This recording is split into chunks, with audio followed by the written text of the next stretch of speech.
I'm making a documentary about recycling in Moray. Do you know where your recycling goes? No.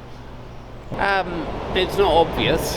I would recycle more if I knew where it was going, but what annoys me is when you find that you separate all the goods and then they put them all in the same place. But I don't know how bad Moray is for that. Once it's gone into here, no, I don't know where it goes. I run a small business, so my cardboard and things, yeah, everything gets recycled in my house. Well, I'm hoping it's the trees and that will obviously get churned up and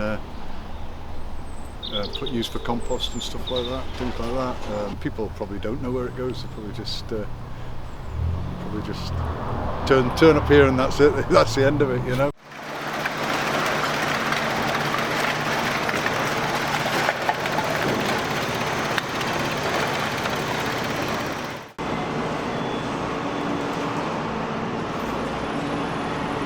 Recycling centres have become much more in demand. They're much busier, and managing that waste that comes into the recycling centre has been a lot more demanding. My name is Fiona Burnett. I'm the waste transfer team leader for Moray Council, dealing with the waste and its onward travel once it's brought here, and then the recycling centres as well. The general waste behind me, that would go through to our energy from waste plant, which is based through in Aberdeen.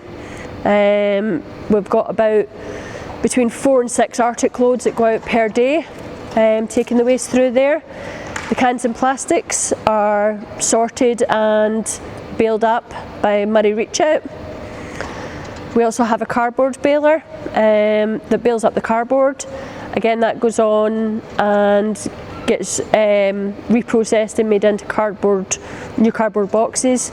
Everything that's collected as recycling does go onwards to be recycled. On this site here we have a number of staff behind the scenes. So we've got staff at work in our waste hall here, loading vehicles to take the waste onto their onward destination. We've also got Moray Reach Out at work on site as well as partners. We also work with Moray Wastebusters as well, passing on any items that could be reused at their site or sold on. So yeah, we've got a hard working team that service the sites as well, bringing all the waste from across Moray back to our site. We're not just dealing with bins, you have to deal and work around the general public. So you might get questions, there's traffic issues sometimes, and we just try and navigate as sensibly and safely as possible through that. I jumped onto the green bin in Bucky today, so I was just dealing with the green bins. Each van does a colour basically. Once you reach full, because it was greens, it gets full pretty quick. You have to come back to site and tip the van, get it empty, head back out, do your part 2 for the day. When it comes to the blue and pinks, the recycling, we have to quickly check, because if there's contamination, you don't take it. It's the same with the browns. If you don't have garden waste in your brown, you tag it, you don't take it. There's a lot of recyclable materials still go in the general waste. It's also getting people to recycle the correct materials. In terms of plastics, a lot of plastic bags can be put in with the plastic in cans, which aren't the correct materials. Likewise, cardboard boxes, things like polystyrene are still left in them. So it's actually getting people to dispose of their waste in the correct way.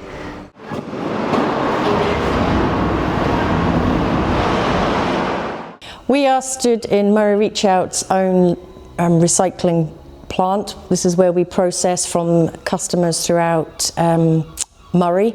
The van goes out and collects from customers, and then they bring it back here and we process it along with the adults we support into aluminium, steel and plastic. You are probably looking in the region of sort of about 15 to 20 ton bags per week of mixed recycling that will come to this facility. We also have probably about 5 or 6 of the same type of bags of cardboard that will come along as well. Once we process it, we then bale it, and it gets taken to Grays Recycling, which are fantastic supporters of ours. which they take the cardboard, steel and plastic, and then they go through a further process to recycle that elsewhere. One of the biggest challenges is contamination of the products that come to us. I think it's a lot to do with the education of people who are trying to recycle, and plus obviously convenience. I'm the team leader here at Moycroft. I'm here to assist the trainees and the staff in processing the recycling. The pink bin rubbish that you collect from home, that comes here to be recycled. It gets loaded into a hopper that we have, and then we'll sort the plastic, the aluminium and the steel. A lot of the stuff that comes in needs to be recycled because there's a lot of rubbish in there that really shouldn't be put into that particular bin. We have trainees that are adults with learning disabilities that come to work here. They do most of the processing and recycling. We do the heavy work, we also assist them. I work at the Moray Reach Out recycling down here in Moycroft. We recycle plastic and cans and aluminium and steel. I like working on the shaker and the picking line, and not so much the steel. We give them a purpose and pride in their lives because it gives them routine, it gives them a purpose to get up in the morning. All this, and be part of a team, part of our family here. It's a huge help that they're here to support us throughout all the projects that Moray Reach Out have. The relationship with Moray Reach Out and the council based in the Elgin is fantastic because they support us, they allow us to have the trainees there to process the recycling that they collect. Great collaboration with them, with ReBoot and Wastebusters. We're all interlinked and do things to support. We take up the items of clothing from the thrift, swap it backwards and forwards with Wastebusters. We take items to ReBoot, so we're all trying to do our bit.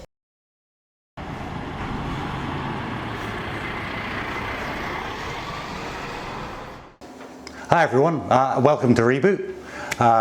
We're a computer recycling and reuse social enterprise and charity. You're currently in our little sales area, so everything you see here is second user, so it's come to us either from businesses or members of the public that have either clearing out their cupboards or offices, and this is basically the output of everything that our team of volunteers and staff deal with when it gets to this point here. So it's everything from your screens and PCs, be that vintage or slightly newer, all the way around to laptops, peripherals, phones, games, you name it. So this space here, one, gives us a public presence and allows people to bring their stuff to us. We can also collect, and we collect free of charge anywhere in the north of Scotland. So we will always get call outs in the van and go and get to people's houses. So if they can't get to us, we can still get to them and it's not costing them anything. It's also a space where we can obviously generate an income. As a social enterprise, we need to earn our own money. So the sales of the stuff here help us pay the bills. And we also offer, through in our workshop here with our technician Will, repairs for the public, so people can come in and get those devices fixed, prolonging the life of their hardware, which means they're not going out and buying another new piece of hardware when they don't need to. I am the supervisor and look after the workshops and the volunteers, and a typical day for me is dealing with equipment that comes into Workshop 3. This is the hub of operations. Equipment that we get coming from businesses and households all get processed here. So most of my days I spent dealing with equipment, or if I'm lucky, having somebody else to deal with equipment for me, while I just check in with the volunteers and make sure things are running smoothly. I had a caseworker that brought me here. In fact, I've come up for 17 years ago and I've been here ever since. You can come here, get a computer, even if it's been built or it's been refurbished, you know, you're doing stuff for the community. Recycling, yes, it might mean, you know, breaking things down to the components and making sure they're going off to get all the metals and rare earth minerals extracted for new tech. But recycling before that can mean refurbishing, can mean giving tech that might have been thrown away by someone to someone else who might need it. I don't think we're in the media spotlight with this. I mean, we've been operating for over 25 years now, but we haven't necessarily pushed our own presence in the local area. There are still people in Forest, the town that we're based, that don't know we're here. So yeah, we're probably not as known as we could be, but there are now initiatives coming out, Recycle Your Electronics, and other initiatives that are actually raising the profile. We're dealing with the fastest moving waste stream on the planet. So to be able to actually be there, it's great to be able to offer the service, and we'll continue to push within our own margins and with our own finances to get everyone in the north of Scotland knowing we're here. Seeing individuals that can get the device they need to do what it is they need to do is really high up on all of our.